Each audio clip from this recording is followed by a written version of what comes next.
이번에 체킹 타임에서는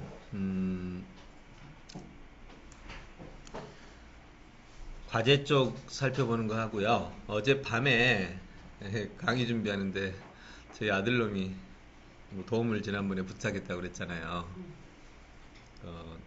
NCS에 관한. 어젯밤에는 이제 구체적인 그거 한번 그거 다 봐주고 NCS에 관한 거 전부 봐줬더니 면접 질문을 가지고 왔어요. 면접 질문을 가지고 왔는데 이때 여러분은 트리키 인지 기술과 이러한 설계 기술을 어떻게 사용할 수 있을까요? 제가 오늘 정말 그 현장에 있었던 이야기를 한번 여러분 보여드리고 여러분하고 한번 같이 해보게요. 지금 이걸 배우는 게 중요하죠. 그렇지만 배웠으면 그걸 어떻게 활용하느냐이거든요. 현재 저술 코칭하는 팀이 아마 가장 잘 활용하고 있다고 생각이 돼요. 지금 현재는. 우리 윤 선생님 느껴지죠? 예, 정말 이 기술을 가장 깊이 활용하는 것이 바로 현재 저술 코칭이고 제가 하고 있는 논문 코칭들이겠죠. 또 인천교육청에 지금 현재 그런 계획서들을 바로 잡아주는. 네. 어제 면접에서도 그런 일이 벌어졌어요. 자, 당신의 좌우명은 하고 이제 물었는데 요거는 뭐 특별히 말할 건 없이 자기 개인적인 거니까. 네. 이거는 그냥 제가 문제 해결력이 사랑이다라는 말로 그냥 한번 정리를 해봤고요. 요거는 이제 빼고. 자, 문제 2부터 한번 보죠. 상사가 부당한 명령을 내릴 경우 신입사원에게 넌 어떻게 할래? 이제 이렇게 이 질문이 모든 면접에 다 공통 질문이야. 거의 안 나오는 경우가 없는 질문이에요. 이 질문입니다. 자, 이 시간에 여러분들이 트리키 인지 기술을 활용해서 지금 바로 스카이프에다가 질문을 먼저 적으세요. 여기다가 질문을 제가 보내드릴 테니까 질문을 적고 그 밑에다가 여러분의 이 경우 여러분이 면접을 지금 당하고 있다. 답변을 하는 상황이다. 제주껏 답해보세요.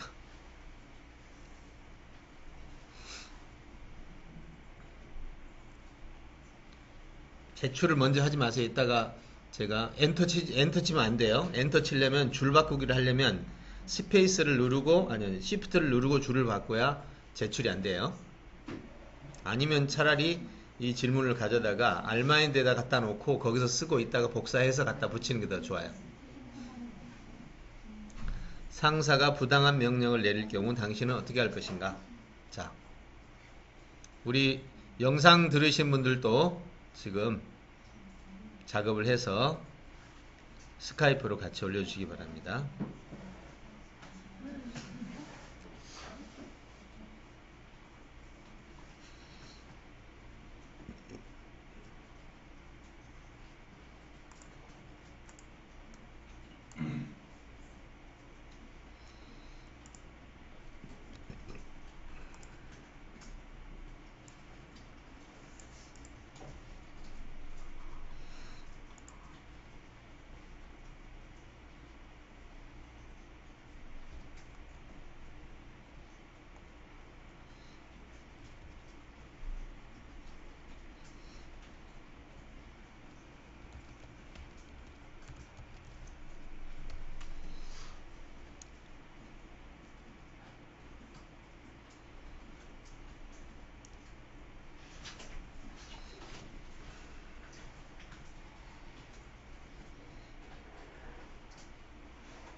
자, 제출 준비해 주세요. 자, 엔터.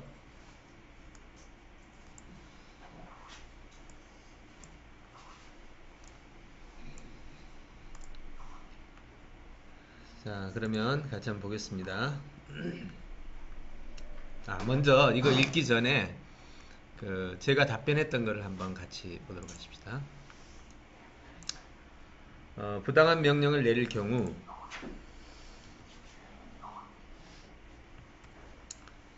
일단 개인적으로 제한한다.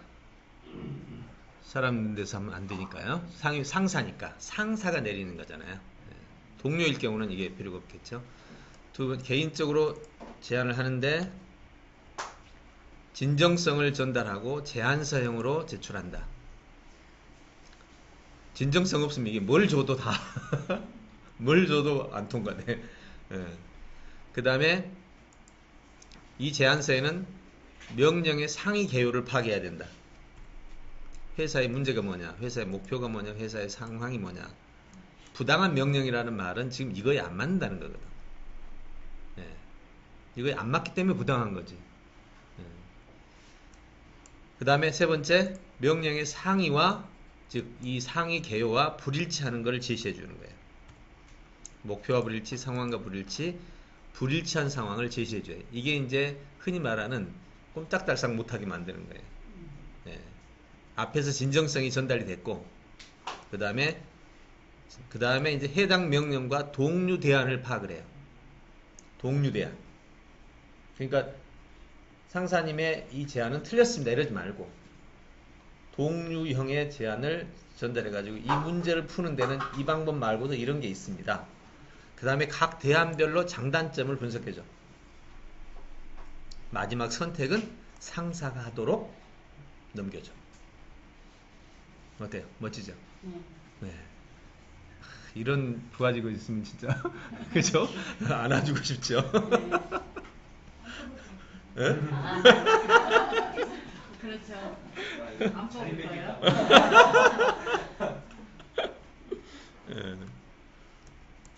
네, 이런 식으로 이제 구조화를 시켜서 부당한 명령을 내렸을 때 앞부분을 찾아가고 그걸 보고 전제 또는 기준이라고 그러죠. 그리고 현재를 기준과 연결시키고 그리고 미래를 전체적으로는 수직으로 일렬이 되게끔 만들어주는 거죠. 자, 여러분이 제출한 거 한번 좋은 아이디어 한번 보겠습니다.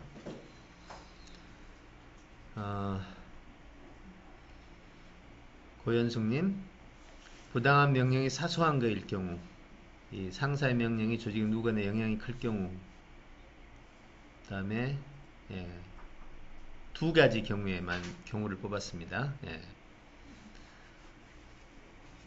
자, 그래서 이 두 가지 경우에 대해서만 지금 처리했고 어떻게 할 거냐에 관한 것은 또 전략적인 게 지금 안 나와 있단 말이에요. 지금 여기서 묻고자 하는 것은 상사가 부당한 명령 내리면 대부분 다 싸우다고 관계가 깨져버리거든. 이런 부분들을 지금 현재 여기서 보면은 싸우지 않고, 그죠?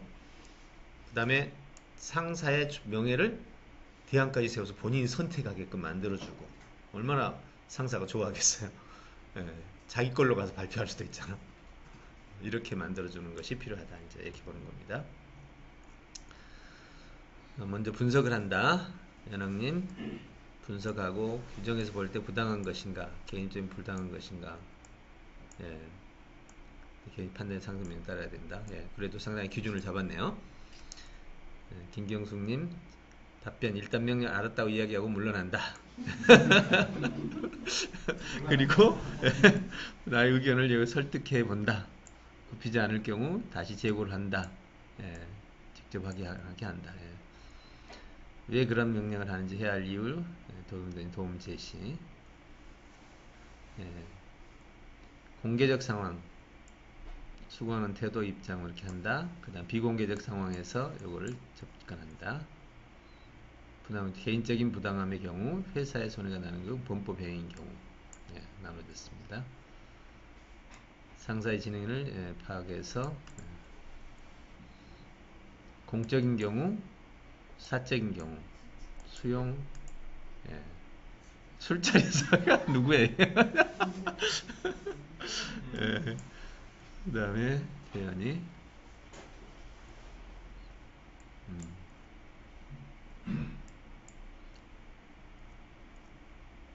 상진씨 개인적 측면하고 회사적 측면 둘로 나누고 정보 탐색 부당함의 의미 표현 원인 설정 설명 요소 설명 그 다음에 대안 제시 자 이렇게 한번 정리해 봤습니다. 자 나머지는 이제 하고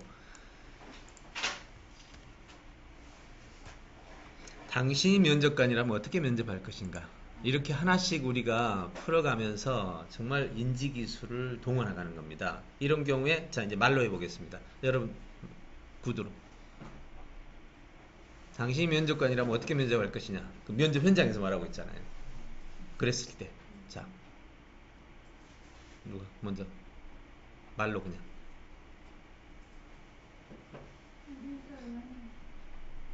왜 왔느냐 또 다른 분은 당신이 갖고 있는 역량을 묻는다. 또 바로 물으니까 이 문장으로 쓰는 거하고 다르죠. 면접은 바로 말로 하는 데잖아요. 아까처럼 우리가 시간을 줘서 쓰는 게 아니란 말이야. 아버지와 어머니와의 관계가 어떤가? 왜 그 질문이 갑자기 나와요? 자, 이런 질문을 받았을 때는 어떻게 생각을 해야 되느냐면 묻는 사람이 당신이 면접관이라면 어떻게 질문하겠냐라고 물었을 때 너무나 많은 질문 속에서 뭘 물어야 될지 모르잖아요. 이런 경우는 기준을 묻는 질문이라고. 다시 말해서 해당 기관의 면접 기준을 파악하겠습니다. 면접 기준에 의해서 질문을 준비하고 질문에 따른 예상 답변을 준비한 다음에 면접자의 답변에 대한 평가 기준을 마련하겠습니다. 지금 이걸 묻는 거지 지금 뭐 물을 거냐 여기 아니란 말이야. 단순한 질문이 아니에요. 네가 면접관이라면 어떻게 면접할 것이냐에 관한 부분을 이렇게 답변하면 아마 면접관이 아마 자기보다 한 수 위라고 생각할 수도 있을 거예요. 아니면 자기도 면접을 하기 위해서 이 작업을 하고 나왔겠어 안 하겠어요? 네. 안 하고 나왔으면 중소기업이야. 하고 나왔으면 대기업이에요. 대기업은 이거 안 하고 나올 수가 없어요. 자, 질문 4번. 자신의 장단점에 대해서 말해보시죠. 자, 구두.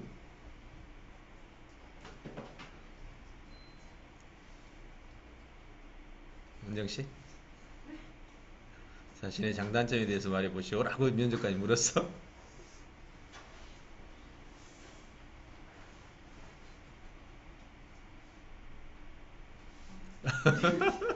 자, 또 상진씨. 예. 일단 저희 삶의 원칙을 가지고 산다는 거에 대해서 원칙과 행동과 원칙과 행동에 대해서 이야기할 것 같습니다. 원칙에 대해서는 저희 세 가지 원칙을 얘기하고 삶의 이야기를 하고 행동에 있어서는 하루를 점검하는 것과 감사한 일 세 가지와 반성한 일 지금 세 가지. 장단점이 아닌데. 네네네. 그렇죠? 예. 자기도 모르고 빗나가요 이게. 그럼 지금 여러분은 장단점 얘기를 하면 장단점 바로 말할 수 있죠. 그걸 몰라서 얘기하는 게 아니라 이럴 때는 봐요. 일단 장단점을 말하려면 회사가 요구하는 바가 뭐냐? 내가 이 회사 지금 어떤 장단점을 말해야 되느냐? 이게 지금 수도 없이 많은 장단점이 있는데 그걸 지금 다 나열할 수는 없잖아요. 그렇다고 내가 가장 중요하게 생각하는 장단점을 얘기할 그런 것도 아니고, 그렇다면 회사에서 가장 필요로 하는 인재적 요소가 바로 세 가지 주도력, 인지력, 관계력이라고 현재 OECD에서 다 말을 하고 있고, 또 현재 교육계나 기업계도 다 동일하게 이야기하고 있습니다. 그렇다면 이 세 가지 요건을 중심으로 내 장단점을 얘기하는 것이 옳다고 생각됩니다. 이렇게 기준을 잡아 제시하는 거예요. 앞에다가. 그러면 여기서 주도력에 관해서는 다시 하위 요소가 있죠. 하위 요소를 따져가지고 주도력은 첫째, 목표 설정력, 그 다음에 의결 조건력, 그 다음에 세 번째 목표 기획 추진력이라고 한다면 그 세 가지 조건에 대해서 나는 첫 번째 목표 설정력에 대해서는 장점이 이거고 단점이 이겁니다. 이렇게 쫙 내려가면 마지막에 관계력 인성까지 내려가면서 관계가 아마 얘기하고 있으면 그 면접관이 됐어 네, 그게 필요하다는 거죠. 그렇게 해서 풀어가는 방식입니다. 질문 5입니다. 회사 내에서 미래의 나의 모습을 그려보시오. 야, 이거 무슨 시험도 아니 시험이 이런 어려운 시험이 있어. 그냥 가볍게 답변하면 쉽겠지만 정말 그 면접관을 놀래킬 정도의 답변을 하는 건 쉽지 않다는 거죠. 지금 여기서 이걸 보면 전부 인지기술에 대한 인지기술에 의해서 어떤 답변을 하나 하기 전에 그 질문이 묻고 있는 속성, 그 질문이 만들어진 배경, 그 질문이 만들고 있는 목표, 이걸 다 계산해 가지고 지금 답이 나오고 있다고. 요걸 지금 뭐라고 제가 얘기하는 거예요? 어제 아들하고 한 1시간 정도 얘기를 했는데 나오는 즉시 단 한순간도 막힘이 없이 이렇게 다 기록이 다 된 거예요. 바로 순간적으로 다 말을 하면서 기록을 딱 해줬더니 아들이 어떻게 했어요? 사실 고려대 입학할 때도 이 면접 쪽 질문 하나 제가 만들어줘 가지고 입학하는데 도움이 정말 많이 됐거든요. 그래서 회사 내에서 미래 모습을 그려보시오. 쉽지 않죠? 해보세요. 윤 선생님.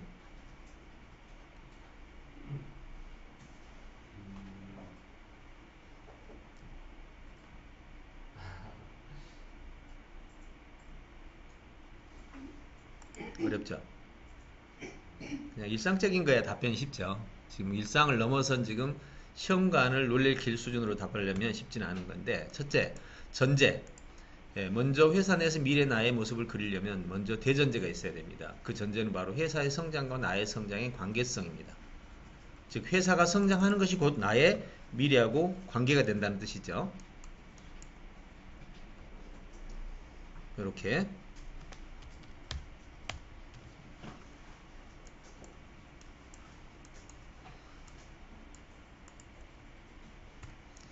그 다음에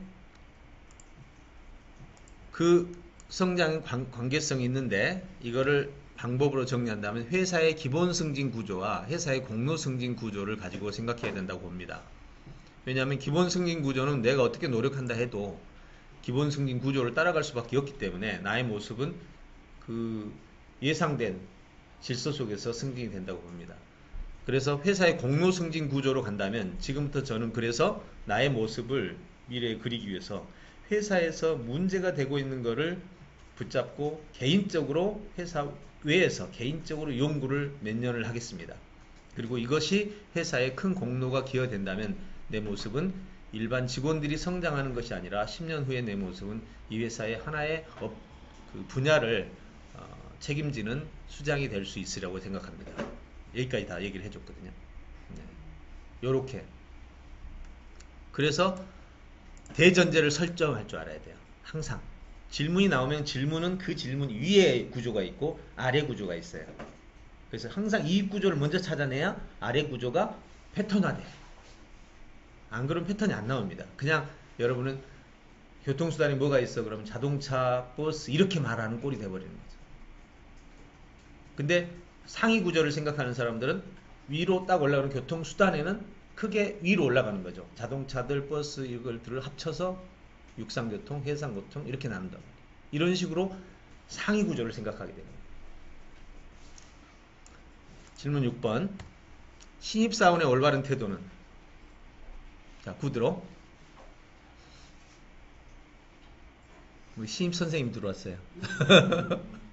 신입사원의 올바른 태도는?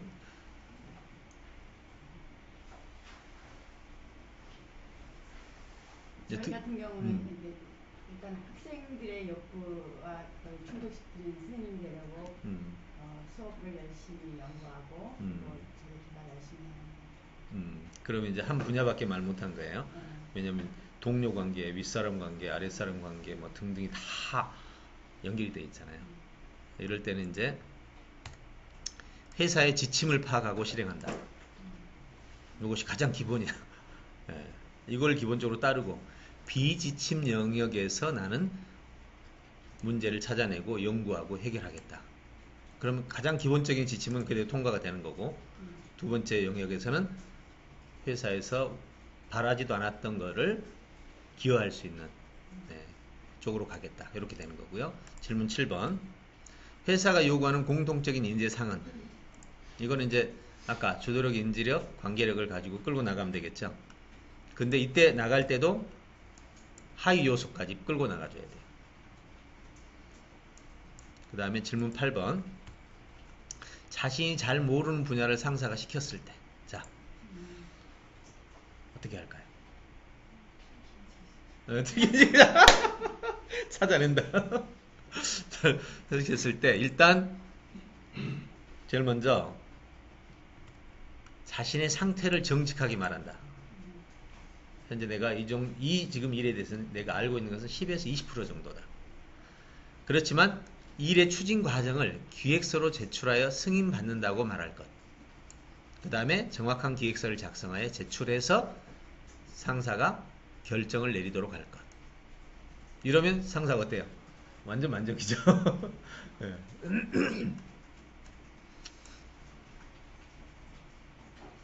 여기 하나 덧붙인다 그러면 1번과 2번 사이에 문제 해결 능력을 가지고 지금 내가 잘 모르는 80%를 상황 파악과 정보를 파악해서 그 프로세스를 파악하도록 하겠습니다. 그것을 기획서로 만들어서 드리겠습니다. 이렇게 딱 하면은 거의 완벽한 답변이 되겠죠. 질문 9번.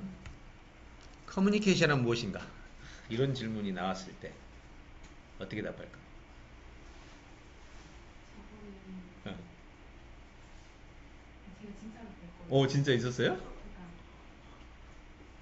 항상 이렇게 입사를 하려고 보면 커뮤니케이션이 원활한지 이렇게 써있잖아요. 나 말할 줄도 알고 귀도 들리고 커뮤니케이션을 자꾸 이게 무슨 얘기일까라는 생각을 많이 했는데 자기가 가진 사고의 테두리에서만 사고를 하고 그거를 상대방의 사고 체계랑 맞춰보지 않은 상태에서 얘기하면은 내가 얘기하는 게 그냥 아만 해도 알아보고 뭐라고 알아들을 거라고 생각을 하는데 그게 아니더라고요. 그렇지.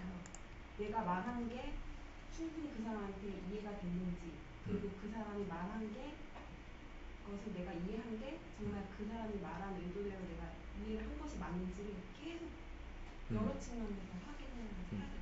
맞아. 그러니까 의사소통이란 말이에요. 커뮤니케이션이. 그러면 의사소통의 의미가 뭐냔 말이에요. 정보가 서로 상호간에 순환하는 거란 말이야. 그러면 의사가 뭐냐? 의사란 질문과 의견과 느낌과 발견과 제안 같은 거를 의사라고 그러고 이걸 뭉뚱그려서 정보라고 그런단 말이야. 그럼 소통이란 뭐냐? 의사는 이제 파악됐어. 그러니까 의사소통이란 상호간의 정보를 순환시켜 가는 것인데 의사가 뭐냐? 의사란 이런 것이다. 두 번째, 소통이 뭐냐? 소통이란 그 의사들을 서로 교환하는 거다. 그렇다면 여기서 핵심은 소통에 있다. 이렇게 딱 정리를 해주는 거예요. 말을 할 때 의사소통이란 커뮤니케이션은 무엇이냐 이렇게 물었을 때 커뮤니케이션은 우리말로는 의사소통입니다. 의사소통을 다시 분석하면 의사와 소통이 있습니다. 의사는 정보를 말하고 소통은 소통의 절차를 얘기합니다. 즉 순환 과정인데 그 절차가 필요합니다. 그러면 여기서 의사 커뮤니케이션이란 핵심어가 바로 소통에 있는 겁니다. 의사는 정보고 그러니까 소통은 결국 절차적 요소인데 소통은 첫 번째 소통 목적이 설정이 돼야 됩니다. 목적에 따라서 아래 모든 소통의 방법들은 다 달라지기 때문입니다. 두 번째, 목적이 설정됐으면 소통 대상이 파악돼야 되는데 소통 대상에 따라 난이도와 관심도가 다 달라집니다. 세 번째는 목적과 대상이 설정되면 정보가 구성돼야 됩니다. PD가 정보를 구성하듯이, 뉴스의 정보를 구성하듯이. 그런 다음에 그 정보를 전달하는 전략이 짜여져 있고 마지막으로 그 전달 결과가 피드백으로 나와야 됩니다. 이게 바로 소통의 절차라고 볼 수 있습니다. 이렇게 얘기하는 거죠. 이렇게 의사소통의 의미란, 의사의 이해란, 소통의 절차란 이런 식으로 해서 풀어주면 바로 그 자리에서 만약 그 자리에서 이 정도 풀면 그죠? 네. 이렇게 풀어주는 겁니다. 참고로 이거 어제 답변한 거는 하나도 인터넷 하나도 찾지 않고 그 자리에서 다 나온 내용입니다. 네. 물었을 때 바로. 질문 10번. 자기 의견을 반대하는 경우 어떻게 설득할 것인가? 누군가가 내 의견을 반대합니다. 어떻게 할 것인가?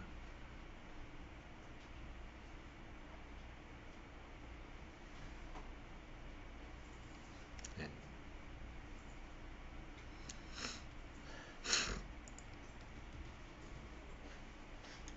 저는 이렇게 정리해 줬습니다. 자기 의견을 반대하는 경우 어떻게 설득할 것인가냐면 반대하는 즉 경우인데 경우 앞에가 뭐가 있죠? 원인이 있단 말이에요. 반대를 하는 원인이 있어. 그 원인의 요소를 먼저 찾아내야 그 요소별로 대응을 한다 이거죠. 그렇다면 저도 이제 그걸 찾아낼 때는 약간 생각이 필요했어요. 요소를 뭐 당장 인터넷 찾는 것도 아니고 머릿속에서 끌어내는 거니까 끌어낼 때 저는 제가 접근하는 패턴 모델은 손익 모델, 그 다음에 소통 모델. 손익 모델은 이렇게 되죠.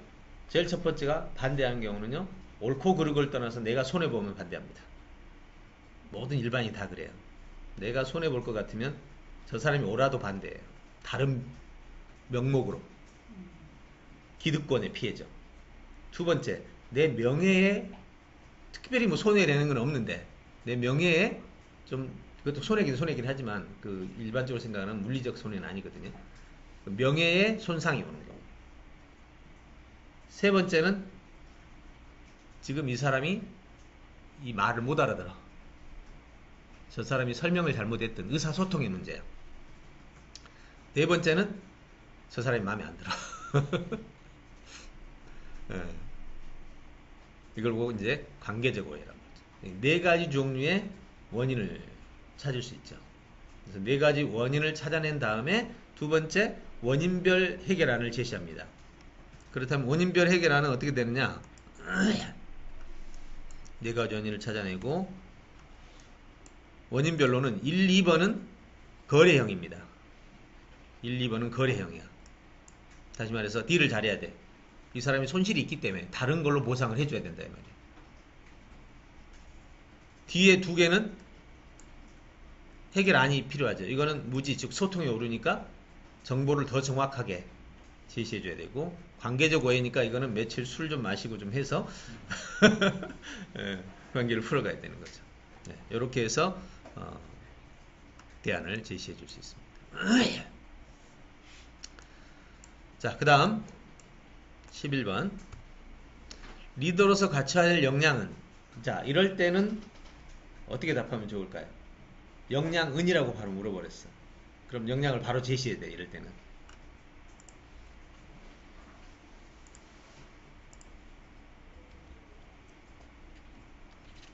바로 제시해야 돼요. 자, 어떻게 제시하면 될까요? 이럴 때 쓰는 방법.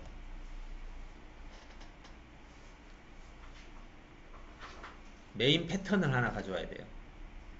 리더십에 관한 핵심 역량을 규정하는 메인 패턴이 온 세계가 공통적으로 쓰는 패턴이 바로 포용력, 통솔력, 결단력입니다. 근데 그건 너무 고전적이야. 그래서 이걸 딱 제시를 해. 그리고는 이 패턴으로부터 현재 변화되고 있는 패턴들을 보면 감성적 구성으로서는 매력, 박력, 저력 등이 있는데 이것은 결국 매력은 포용력을 말하고 박력은 결단력을 말하고 저력은 통솔력을 말합니다. 같은 것을 다른 표현을 하고 있습니다. 최근에 와서는 리더십의 연구의 거장인 호비 리더십의 7가지 구성, 주도력에서 목표 설정부터 시작하는 이 7가지 구성이 더 현실적인 세부적 구조라고 볼 수 있습니다. 이것이 바로 제가 볼 때 결국 이걸 다 정리해보면 리더십의 7가지도 포용력, 통솔력, 결단력을 벗어난 시스템은 아니기 때문에 전통적 구성력이 훨씬 더 적합하다고 봅니다. 이렇게 정리해주면 되겠죠. 질문 12번. 사람을 처음 보았을 때 그가 어떤 사람인지 알아내는 방법은? 한눈에 쫙 보면 알아. 딱 보면 몰라. 자, 한눈에 딱 보면 알아내는 능력은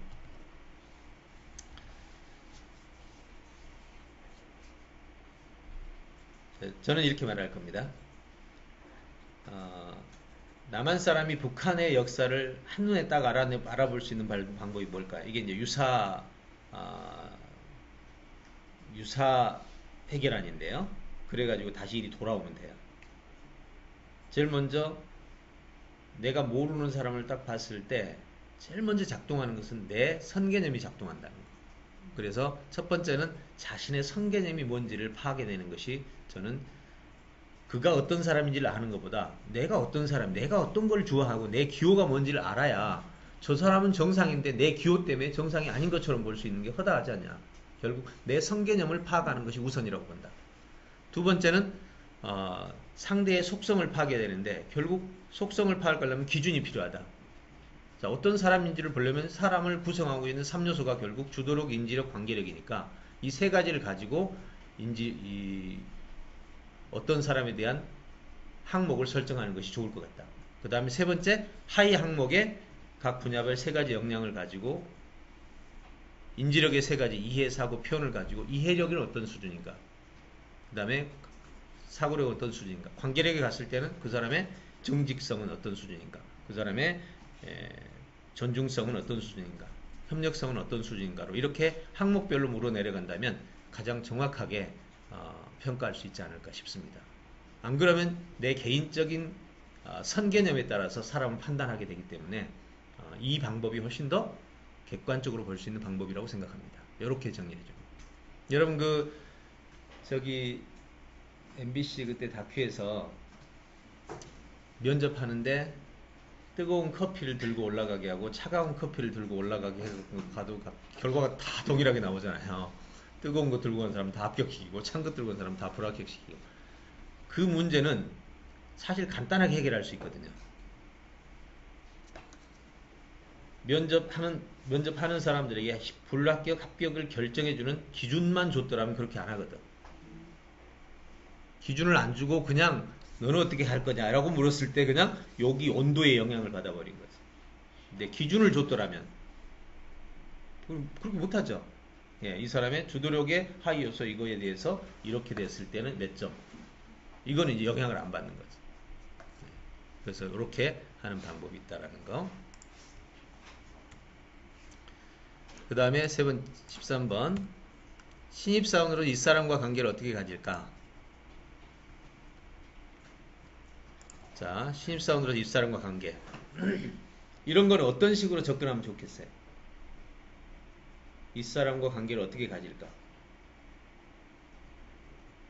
그러니까 제일 쉬운 방법은요, 패턴으로 접근하는 방식이고요. 패턴보다 좀 더 어려운 방식이 이 사람과 이 사람과 관계를 어떻게 가질까에 대해서 배경이 뭐냐, 목적이 뭐냐 이렇게 물어와야 돼요.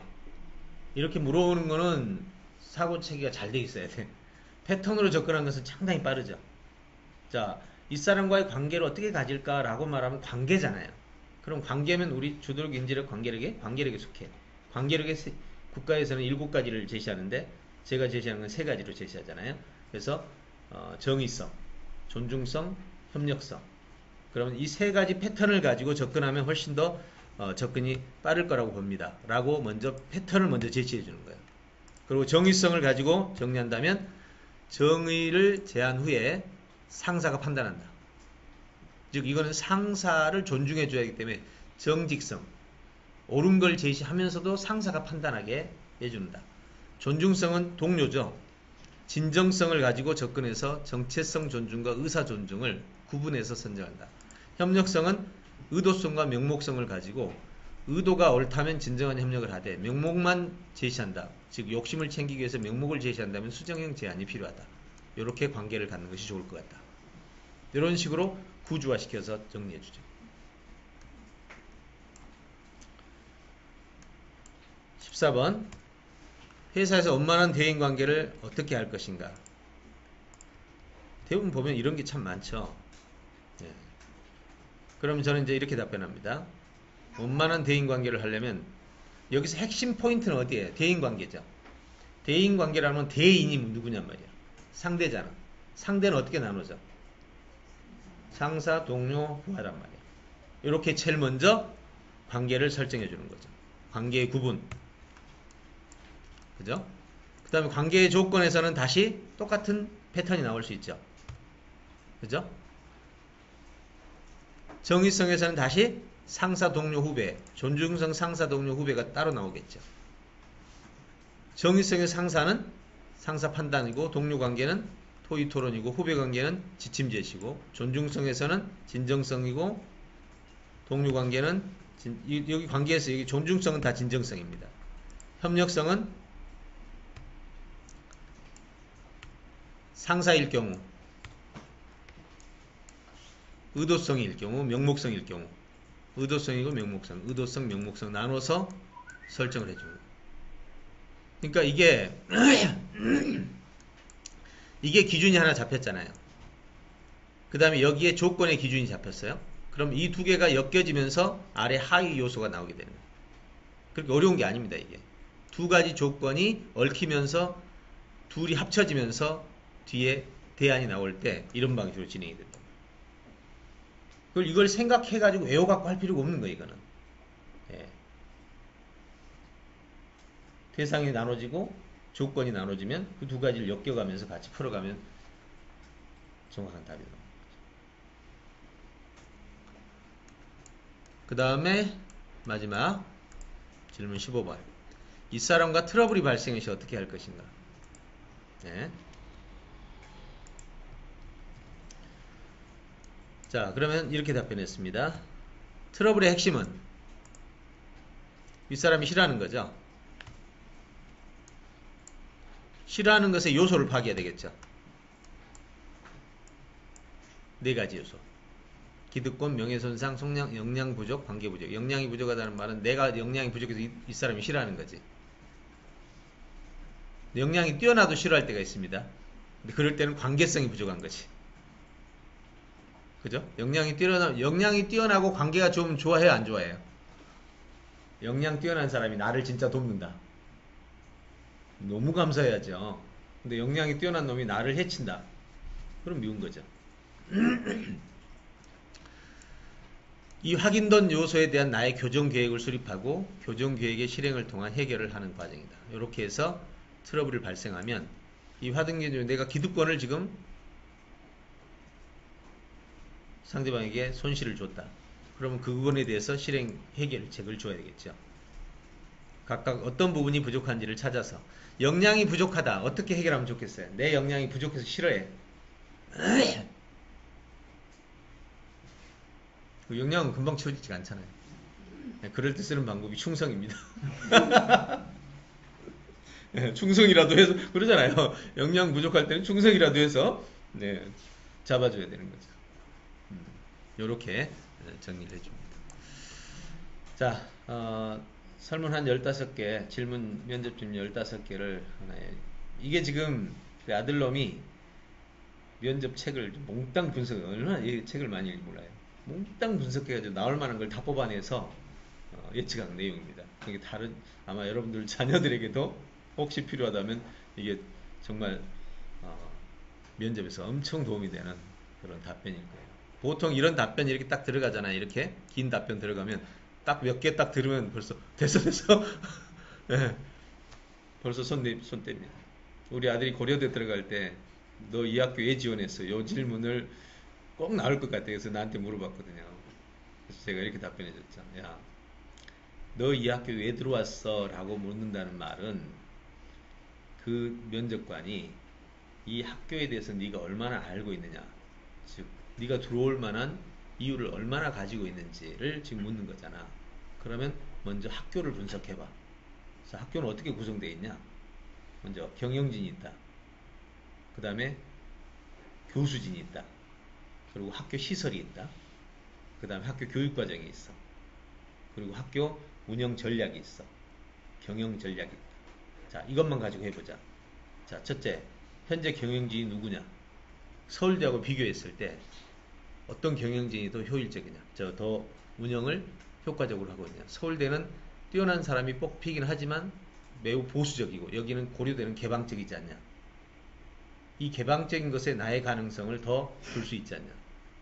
두 번째, 교수진이 서울대가 더 뛰어나긴 하지만 고려대는 노력하고 그 다음에 개혁적이다.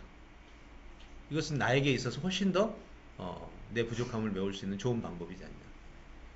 그 다음에 졸업자 항목이 하나 더 있는데, 졸업자들이 현재 고려대 졸업자들이 훨씬 더 동우회 또 저기 동문회가 훨씬 더 활성화돼서 움직이고 있다는 것을 비교를 찾아내서 이런 식으로 쫙 나눠서 설명하면 대답 듣기 전에 됐어라고 얘기를 하게 됩니다.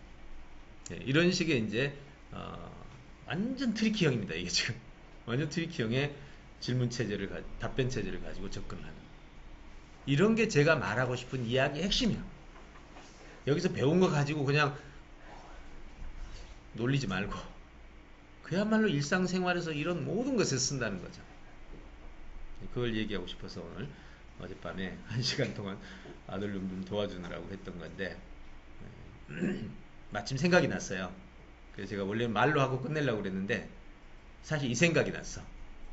그래가지고 얼른 들으면서 내가 얘기하면서 기록을 해가지고 기록한 걸 가져다가 지금 갖다 붙인 겁니다. 네, 그래서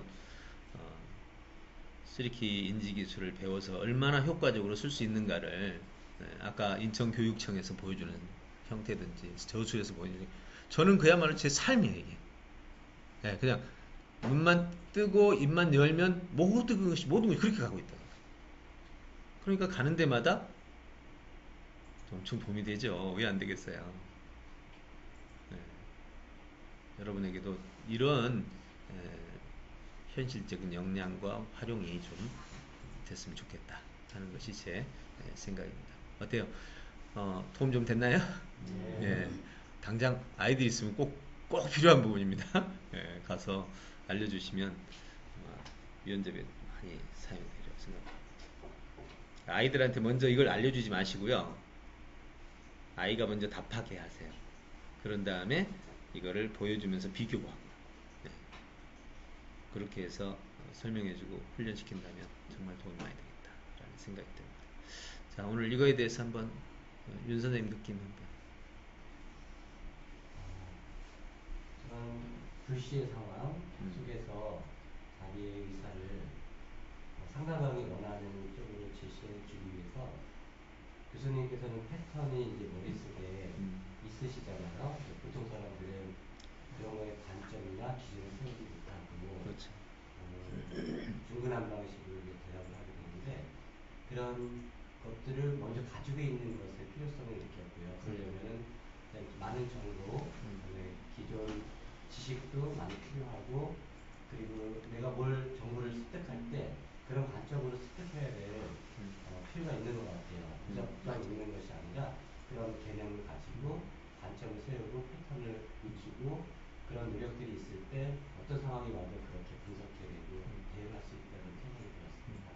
지금 우리 면접 아까 할 때 사용됐던 기본 패턴이 인간 역량의 3가지, 조두성, 인지력, 관계력, 그 다음에 관계 하위 요소 한 3가지 정도, 이걸로 거의 풀었지 않았어요? 다? 그 다음에 관계 질문이 되게 많이 나거든요, 면접에서는. 예, 관계 질문들은 관계성 3가지, 관계성의 하위 3가지 요소 가지고 나머지 이 기준 가지고 나머지 다 풀었단 말이에요. 그러니까 이 패턴이 하나에 되는 건 아니고요. 정말 중요한 패턴들의 요소만 몇 가지만 알아도 그 나머지는 엮어가는 방법, 그리고 아까처럼 어떤 질문이 나오면 그 질문의 위의 개념, 말하지 않는 위의 개념을 찾아내고 그 다음에 아래 개념과 위의 개념을 엮어주는, 이게 이제 사고 절차죠. 네. 바로 이것이 결국은 역량의 기초가 된다는 거죠. 우리 선생님, 고 선생님 느낌. 저는 지금 어떤 생각이 드냐면요. 정말 이제까지 큰 나무를 안 보고 작은 나뭇잎이나 열매를 적당하게 많이 한 건 아니지만 조금이라도 알고 있었을지도 몰라요. 근데 이 적당한 것들이 어떤 걸로 모아져서 하나로 통합이 되는지 그 기술이 굉장히 부족했다는 걸 많이 느끼면서 교수님 말씀하신 어떤 상위 개념을 잡으라고 그랬잖아요. 그 훈련을 좀 많이 해야겠다는 생각이 들었습니다. 네. 여러분이 이제 이 인지기술 훈련을 하면요, 어디서 제일 많은 훈련을 하게 되냐면, 제일 많은 훈련은 정보가 덩어리로 나왔을 때, 글이죠, 글. 단락이나 지문이 딱 나왔을 때, 여기에 있는 이 덩어리 질문을 우리 지금 설계 형식으로 완전 분해를 하잖아요. 네. 여기에서 어마어마한 이 포맷 훈련이 됩니다. 패턴 훈련이 됩니다. 제일 많이 됩니다. 그래서 이번 학기 동안에 이제 제가 이제 오늘 아니면 다음 주 정도에는부터는 이제 지문 설계 훈련을 꾸준히 내줄 거예요. 이거는 그야말로 우리의 그 축구 선수 같으면 이제 패스 훈련하고 똑같은 거예요. 네. 우리나라 선수들이 패스를 못 했겠어요? 근데 히딩크가 와서 그걸 부족하다고 판단한 거잖아요. 그리고 이제 그것을 기초 내공을 닦아주고, 그 다음에 10m 달리기, 달렸다. 뭐, 요거 있잖아요. 짧은 달리기, 왔다 갔다. 네. 이런, 이 아주 기본적인 그 훈련들이 안 돼 있었다는 거죠. 그걸 갖추고 났을 때 한국 선수들의 기량이 완전히 달라졌던 거예요. 네. 저도 이렇게 훈련을, 사람을 이렇게 성장시키는 일을 하는 사람으로서 훈련을 시키다 보니까 이 내공이라고 그러잖아요. 기초 내공. 그래서 저는 어떻게 사람을 훈련시키느냐면요, 자전거 선수를 키운다 그러면 저는요, 자전거 기술을 가르치는 이것은 당연히 해야 될 일이지만 제일 먼저 세팅하는 게 하루 종일 자전거를 타고 다닐 수밖에 없는 조건, 이걸 이거 못 만들면 저는 아예 안 합니다. 노래를 가르치고 싶다 그러면 하루 종일 노래를 듣고 하루 종일 웅얼거리는 노래를 하는 이 상황을 만들지 않으면 저는 절대로 노래를 가르치지 않아요. 그게 진짜 코치의 역량이에요. 네, 꼭 기억하셔야 됩니다. 그걸 보고 기초 내공이라고. 그래서 여러분이 이 교육 과정에서도 결국 이렇게 만들어내요. 지금 이렇게 만들어내는 거는 제가 이렇게 이걸 가지고 하나씩 써가면서 하는 것이 아니라 말로 바로 나올 수 있을 만큼의 일반화된 내 상태잖아요. 그렇게 본다면 저처럼 여러분도 대화에서 이러한 인지기술의 설계력이 사용될 수 있을 때 진정한 역량에 도달한다고 볼 수 있죠. 연구에서 하는 거야 어느 정도 누구도 할 수 있잖아요. 네, 그래서 그런 관점에서 접근한다면 효과적이 될 것 같다라는 생각이 듭니다. 자, 그러면 시간이 좀 애매해서 오늘은 식사를 지금 하러 갔다가 지금 쉬었다 또 다시 수업 시작하면 그러니까 지금 하러 갔다가 1시 15분에 와서 다음 점심시간 이후 시간 시작하도록 하겠습니다. 예, 그렇긴 한데 그렇다고 또 뭐 1시간 기다렸다고 또 나왔나? 그럼 1시간 더 하고 갈까요? 그냥 밥 먹으러 갑시다. 예. 수고하셨습니다.